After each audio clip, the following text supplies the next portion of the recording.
خوشبو رمضان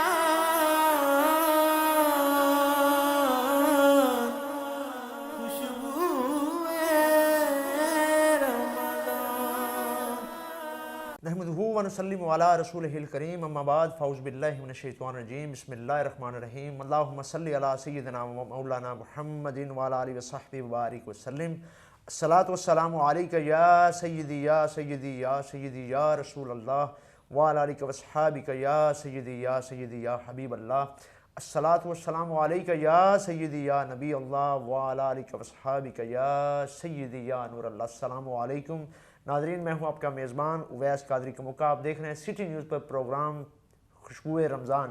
ناظرین الحمدللہ ثم الحمدللہ سحری افطاری ٹرانسمیشن جاری و ساری ہے۔ ناظرین دیکھنا بڑا آسان ہے، میں اس پر یقین رکھتا ہوں کہ ہم ایک بار دیکھتے ہیں اور دیکھ کر ریجیکٹ کرتے ہیں، لیکن یقین کیجئے اس ہمارے پروگرام کے پیچھے فقط صرف میری ہی نہیں پوری ٹیم کی اتنی کافی ہیں، سی او سے لے کر نیچے تک ہمارا جتنا کیمرہ مین، ایڈیٹر یا اپنا بیورو چیف صاحب، تمام احباب کی بڑی ورکنگ ہے۔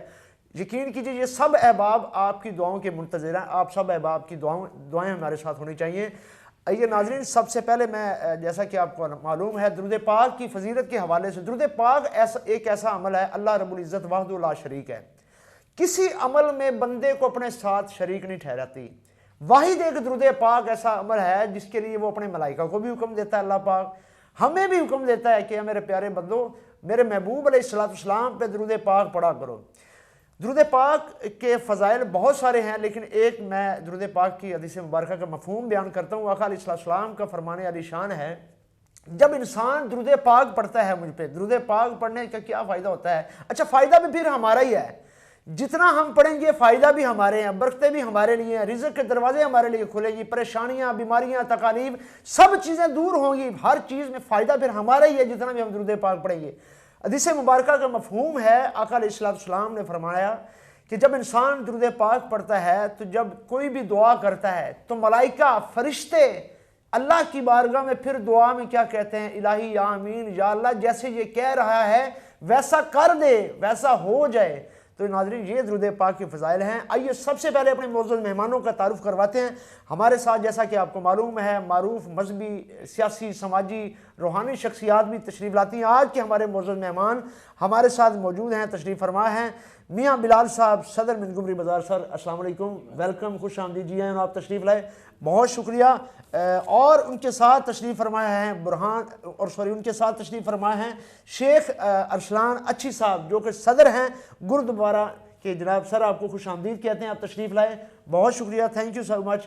اور معروف ثنا خوان مصطفیٰ ہمارے ساتھ موجود ہیں، بلبل چمنستان، بلبل مدینہ، بہت خوبصورت آواز کے مالک، بہت خوبصورت انداز کے مالک، میری مراد برہان انصاری صاحب، آپ تشریف لائے۔ آپ کی اور میری جانی پہچانی شخصیت ہے، آپ کی پسندیدہ شخصیت ہے، نہ صرف اس ٹی وی چینل اور دیگر ٹی وی چینلز، ریڈیو پر اور بہت ساری محافل میں بھی آپ ان کے چہرے سے واقف ہیں، ان کی زیارت کرتے ہیں اور ان کو سماعت کرتے ہیں۔ میری مراد حضرت علامہ مولانا محمد عمر فاروق صاحب، سر ویلکم، خوش آمدید، بہت شکریہ قبلہ، آپ ہماری رہنمائی فرماتے ہیں، آپ تشریف لاتے ہیں، اللہ پاک آپ کو جزائے کلی عطا فرمائے۔ آج کے ہمارے پروگرام کا آغاز علامہ صاحب سے کرتے ہیں۔ علامہ صاحب ہماری چونکہ کوشش ہوتی ہے کہ ہم اپنے ہر پروگرام میں ایک ٹاپک کو نہ لے کے چلیں، چونکہ ماہ رمضان المبارک ہے، ہمارے سر آنکھوں پر ہے، ہماری بہت ساری پرابلمز ایسی ہیں، بہت سارے کویسچنز ایسے ہوتے ہیں جو ناظرین کے دلوں میں رہتے ہیں، ناظرین کے مائنڈ میں رہ جاتے ہیں، تو ہم چاہتے ہیں کہ فرداً تمام موضوعات کو ہم ساتھ لے کر چلیں۔ ایک موضوع بڑا سینسٹیو ہے، کیا انسٹالمنٹ پر جو چیز لی جاتی ہے، motor cycle, L E D, mobiles, even کہ کوئی بھی چیز، گاڑی وغیرہ تک کوئی چیز بھی لی جاتی ہے، کیا یہ سود تو نہیں ہے؟ اگر شرعی حوالے سے جائز ہے تو قرآن حدیث کی روشنی میں بیان فرمائیے۔ بسم اللہ الرحمن الرحیم۔ سب سے پہلے میں اویس بھائی آپ کا، اپنی بہن کا اور آپ کی پوری ٹیم سٹی نیوز چینل کا شکریہ ادا کرتا ہوں کہ آپ نے ایک مرتبہ پھر مجھے حکم کیا، میں حاضر ہوا۔ تو جہاں تک سوال کا تعلق ہے، یہ سوال بڑا اہم ہے، تو عوام یہ جاننا چاہتی ہے۔ اس میں دو تین چیزیں ہیں۔ نمبر ایک تو یہ ہے کہ انسٹالمنٹ جو ہم چیز خریدتے ہیں وہ سود تو نہیں ہے، آیا یہ اگر سود نہیں ہے تو پھر جائز ہے یا نہیں جائز، جواز ہے، اس کا فتویٰ ہے یا نہیں ہے، تین چیزیں آگے۔ پہلے میں انسٹالمنٹ کو جائز یا ناجائز ہونے پہ میں اس پہ ایکسپلین کرتا ہوں, اس کے بعد پھر سود کو میں ایلیبریٹ کرتا ہوں. دیکھیں, واضح ایک حدیث پاک ہے, آقا علیہ الصلوۃ والسلام نے فرمایا, اس کا مفہوم اور ایگزامپل کے طور میں آپ کو سمجھاتا ہوں کہ فار ایگزامپل یہ میری واچ ہے, ٹھیک ہے, اس کی مارکیٹ میں قیمت ہے 10 روپے.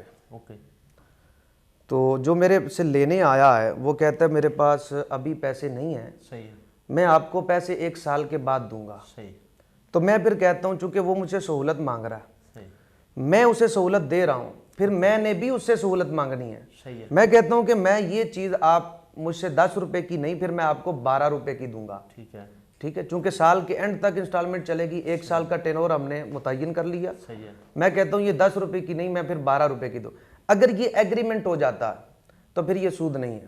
صحیح ہے, یہ سود نہیں ہے. صحیح ہے. اب سود کیا ہے؟ صحیح. سود یہ ہے کہ سود کے لیے 2 شرائط ہیں, 2 علتیں ہیں. نمبر 1 کہ جنس ایک ہو.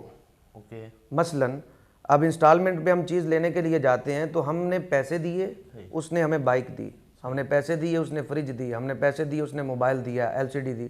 اب وہ جنس ایک نہیں ہے. جب پیسے کا بدلہ پیسہ ہوگا تو پھر سود ہوگا. جب بائک کے بدلے بائک ہوگی تو پھر سود ہوگا. گندم کا بدلہ گندم ہوگا تو پھر سود ہوگا. یعنی پہلے 2 شرائط ہیں سود کی. نمبر 1 کہ جنس ایک ہو. نمبر 2 چیز مکیلی ہو یا موزونی ہو, یا وزن میں آئے یا ناپ تول میں آئے. اب جیسے بینکنگ میں ہے کہ ہم کہتے ہیں لو جی میرے پاس ایک ضرورت مند آیا, اس نے کہا جی مجھے 1 لاکھ روپے کی ضرورت ہے اور میں واپس لوٹاؤں گا 1 سال کے بعد. اب اگر میں اس سے کہتا ہوں کہ 1 سال کے بعد سہولت یہ ہے کہ میں آپ سے 1,20,000 روپے لوں گا, جنس ایک ہو گئی, کرنسی کا بدلہ کرنسی ہے, تو یہ سود ہے. جب جنس بدلے گی تو پھر سود نہیں ہوگا. میں کہتا ہوں کہ وہ کہتا ہے جی میں گندم کی بوری میں نے آپ سے لینی ہے اور بعد میں مطالبہ اس سے ڈبل کا کروں یا اس سے زیادہ کا کروں, جنس ایک ہے, تو یہ سود ہے. انسٹالمنٹ پہ یہ سود نہیں ہے. اللہ سمجھ اس میں فکس نہیں ہو جاتا, جیسے کہ ہم سپوز 1 لاکھ کی کوئی چیز لی ہے, ہم 1,20,000 لیں تو وہ فکس نہیں ہوتا. فکس میں جو بھی مطلب چونکہ چیز آتی ہے وہ زیادہ تر سود میں گنی جاتی ہے. سود کی میں نے آپ کو عرض کی ہے کہ 2 علتیں ہیں بنیادی چیز. جب بھی سود دیکھا جائے گا تو پہلی علت, پہلی شرط یہ دیکھی جائے گی آیا ان کی جنس ایک ہے یا نہیں. ٹھیک ہے, جنس ایک ہوگی, اس پہ زیادتی وہ ناجائز ہے, حرام ہے, وہ سود ہے. دوسری چیز پھر مکیلی موزونی, وہ دوسری شرط ہے. آیا یہاں پہ پہلی شرط ہی نہیں پائی جا رہی تو دوسری کہاں سے پائی جا رہی. بہت شکریہ, جزاک اللہ.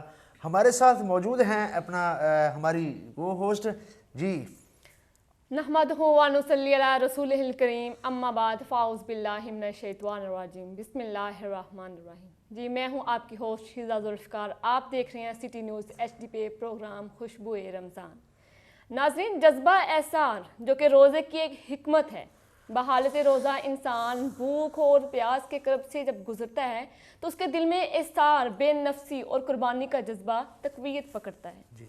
تو وہ عملاً اس کیفیت سے گزر کر جس کا سامنا انسانی معاشرے کے مفروق الحال اور نان شبینہ سے محروم لوگ کرتے ہیں, تو اس کرب تکلیف کے احساس سے وہ آگاہ ہو جاتا ہے. تو اللہ پاک نے اس روزے کے ذریعے اپنے اسودہ حال بندوں کو ان بے بس اور لاچار بندوں کی حالت سے آگاہ کرنا چاہا تاکہ اس سے لوگوں میں خدمت انسانیت کا جذبہ پیدا ہو اور ایک اسلامی معاشرہ وجود میں آ سکے.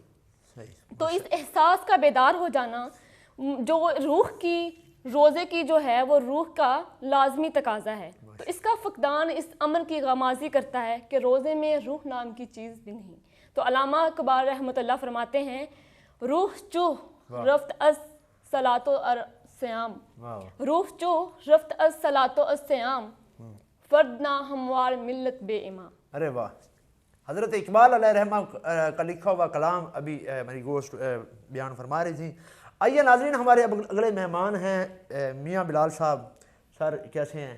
ٹھیک ٹھاک ہیں سر. آپ کو ٹریفک کا بڑے معاملات پیش آتے ہوں گے, تو اس حوالے سے آپ کیا کہیں گے کہ بڑا ادھر تو چونکہ پاؤں رکھنے کی جگہ بھی نہیں ہوتی, بالخصوص جب افطاری کے لگ بھگ ٹائم ہوتا ہے تو منٹ گمری بازار تو ایک عجیب ہی ماحول ہوتا ہے, مزہ بھی آتا ہے میرا خیال ہے, اور ساتھ ایک رش عجیب سے ماحول ہوتا ہے. میرا خیال آپ کی تو ہر رات ہی چاند رات ہوتی ہوئی ادھر. جی ویس بھائی, سب سے پہلے تو میں آپ کا اور آپ کی ٹیم کا شکریہ ادا کر رہا ہوں, کیونکہ آپ